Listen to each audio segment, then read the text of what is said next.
তরুণ সুরকারদের মধ্যে মান্নাদের সবচেয়ে প্রিয় সুপর্ণকান্তি ঘোষ, মান্নাদের আদরের খোকা। সুপর্ণকান্তি ঘোষের কাছে তার বাবা নচিকেতা ঘোষের পরেই যার স্থান, তিনি হচ্ছেন তার প্রিয় কাকু মান্না কাকু। যখন নচিকেতা বাবু মান্না বাবুকে গান তোলাতেন, তখন খোকা বসে তার প্রিয় বঙ্গ বাজিয়ে তাকে সঙ্গত করতেন।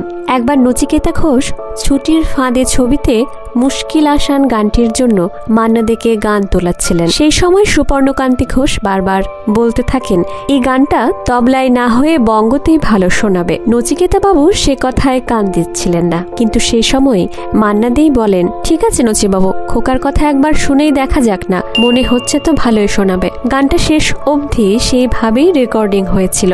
সুপর্ণকান্তি ঘোষের সুরে মান্নাদে প্রথম গেয়েছেন সে আমার ছোট বোন। তখন সুপর্ণকান্তি ঘোষের বয়স মাত্র 17। এটি সম্ভব হয়েছিল প্রধানত মান্নাদেরই উৎসাহে। এরপর সারা জীবনের গান অ্যালবামে 8খানি গানে রীতিমতো শোরগোল পড়ে যায় বাংলা গানের জগতে।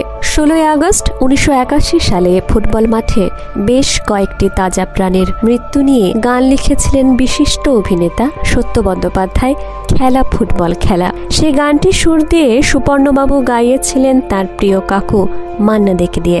তারপর কফি হাউসের সেই আড্ডাটা গানটি সুর দিয়ে বিপুল জনপ্রিয় করে তোলেন।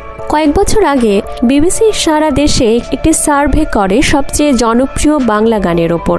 সেই রিপোর্টে আমার সোনার বাংলা গানটি তালিকার 1 নম্বরে ছিল।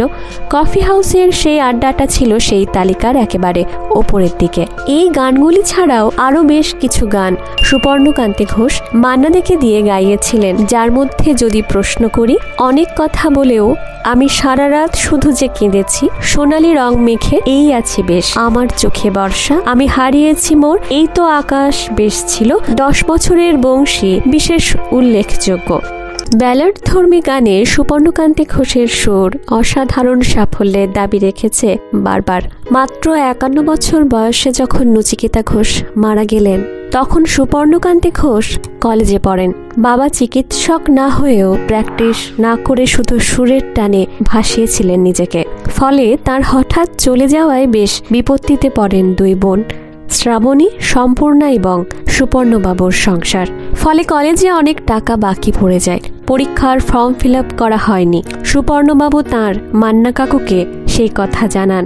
মান্নাদে সেই টাকাটা তখনই দিয়ে দিতে পারতেন তাকে, কিন্তু দেননি, যাতে না সেটি তার প্রিয় খোকার আত্মসম্মানে কোনোভাবে আঘাত করে। সেদিনের এক অনুষ্ঠানে তিনি খোকাকে তার সাথে বঙ্গ বাজাতে বলেন। অনুষ্ঠানের পর তিনি দরকারি পুরো টাকাটাই খোকার হাতে তুলে দেন, পারিশ্রমিক হিসেবে, দান হিসেবে নয়।